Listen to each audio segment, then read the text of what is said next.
Is anybody cold? My story started about 5 years ago.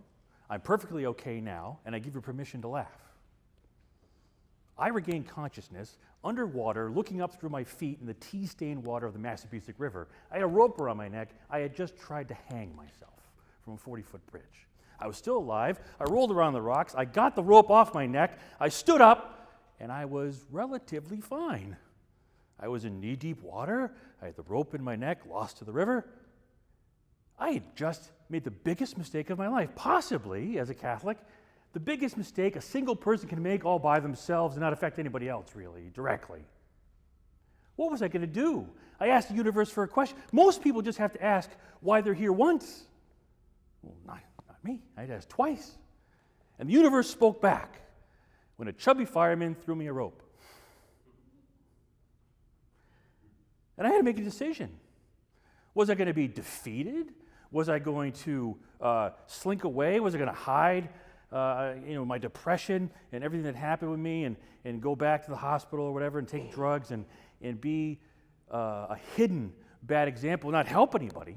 Or was I going to stand up and laugh at the vast cosmic joke that had just been played on me, to tease me out of hiding my depression, to finally come forward and say, you know what, guys, it's a hell of a drug, but testosterone is not an antidepressant. It can do a lot of things, and it has, but it will not cure antidepressant. You need to go out and you need to get help.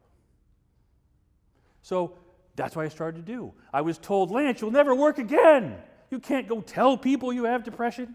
You can't go out and say that you did this or did that. People aren't going to laugh at that. Well, Mel Brooks said that if, comedy is truth and pain, well, then suicide's hilarious. But we learn from our mistakes. And I was always an odd kid. We learn to accept things and lessons because it gets sort of beaten into us by the universe. I remember the only time my mother hit me. I don't remember how old I was, but I was this tall. And I was at a funeral. And the body was right there. Some distant aunt. And what do people say at funerals? At every funeral, you go to the body and you lie. And you say what? She looks good, right?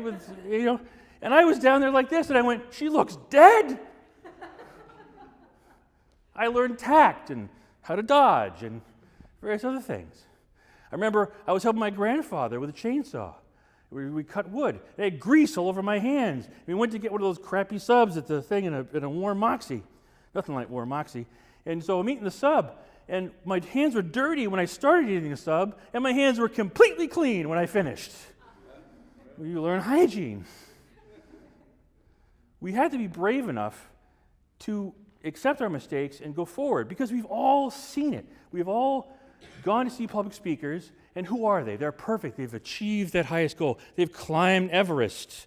They're astronauts, and they're going to tell you people down here to be as successful as them. But there is an allure and a lesson in mistakes. They're never going to make a movie about Apollo 12. 2 hours of guys going through checklists. This is not, you're not going to get an Academy Award for that. Okay? We need to accept those things. We need to, get rid of these things, these mistakes and these things in our head, these paradigms that we have. If the cook is skinny, he might still be a good cook. If the barber is bald, he might be a good barber. We need to accept those things. So when I go and I talk to people that have depression or whatever, suicide attempt survivors and groups like that, they're often amazed that, well, don't you get stoned in the street or people yell at you or things like that? No, what happens is that people are silent and doctors talk to them and they nod their heads. You nod your head, that thing. Okay. But then I get up and talk to them, and because I can say, yeah, I know how bad the food is in Concord. Yeah, those orange trays were not my friend in Concord when I was there, When I was sitting down with a doctor who was English, he was English as a second language doctor, he's from Japan, and he sat down with me and he's doing this psych thing with me, and he goes, Lawrence, do you hear voices? And I went, I hear you just fine. You have to have some sort of fun with it. So they connected with me because I was there, because I had made the mistake. Now, I remember as a kid, and this was probably one of the biggest decisions that helped me with it the most, is when I was a child, there was the cancer. Raise your hand if you ever had someone, a relative of yours, whisper, the cancer. So-and-so has the cancer. Now, I saw a woman in the street that says, ask me about my mastectomies. Big pink shirt. And we have marches and rallies, and we kick cancer in the fanny right down the street with thousands of people because we've allowed ourselves to laugh at it. We've allowed ourselves to accept it as part of life, along with alcoholism and other things. I work in the trades. I'm an HVAC technician. Half the guys I work with say, oh, I got a meeting on Wednesday. It's perfectly normalized. So we need to accept that and internalize it. All of us make horrible mistakes, right? But that means that we have the scars to prove it and the knowledge to share with other people.